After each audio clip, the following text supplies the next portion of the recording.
Now back home to an interesting innovation. The Sanitation Research Institute at the Meru University of Science and Technology has developed a human waste management system that converts human waste to animal feed and fertilizer. The innovation targets places without proper sewer systems seeking to manage waste disposal in a safe, sustainable and a cost-effective way. Take a look. Director Sanitation Research Institute at the Meru University.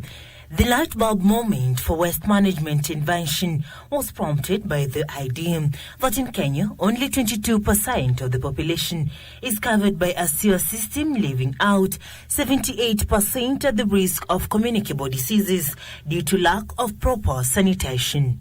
Dr. Riungo says the worm-based sanitation innovation uses the black soldier fly, referred to as a worm. So this is our waste processing facility. Like you've seen, the waste from the field is normally brought and then it's put on this feeding trough. The feeding trough I have here has a capacity of 500 kilograms per day. For the waste that has just come in, because it is already pre-processed, we normally give it a maximum of 3 days so that if there is any waste that has not been converted, can be wholly converted. And now the larvae is at 15 days old. Okay, so after separation, this is the larvae that you normally obtain, and we normally expose this to our solar dryer. So upon drying, we normally get a very fine product. So we normally have a change from this product which is here, which is low and processed larvae, to this product which is here, which is dried larvae. And this process normally takes about 5 days in our tropical environment. So the product that we have here has already been tested, has already undergone all the quality checks. Dr. Dorothy Kagendo, a researcher, explains the process.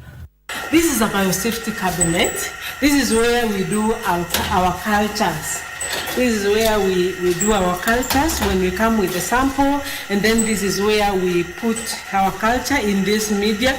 This media here is called Makonki agar. We find, like this one, you can see it's clean. We find there are no microorganisms at all. And so when we find this, then we are free to release that sample to the community. Then we bring those samples inside here, you can see those ones, and then we are able to dry the cake before, and then we compress it to a small, nice cake. This cake is very rich in proteins. I can tell you, during drought seasons, you give an animal this cake, and then just a little fodder, and this animal can withstand. When other animals are dying, just a small cake from the black soldier fly, larvae, and the animal is good to go. The residents acknowledge the gains from the innovation. Imenisaidia, imeniinua, inaniwezesha nisomeshe watoto. Nimekuwa nimeng'ang'ania huko nje, lakini kazi nimeona nimekaa mzuri sana.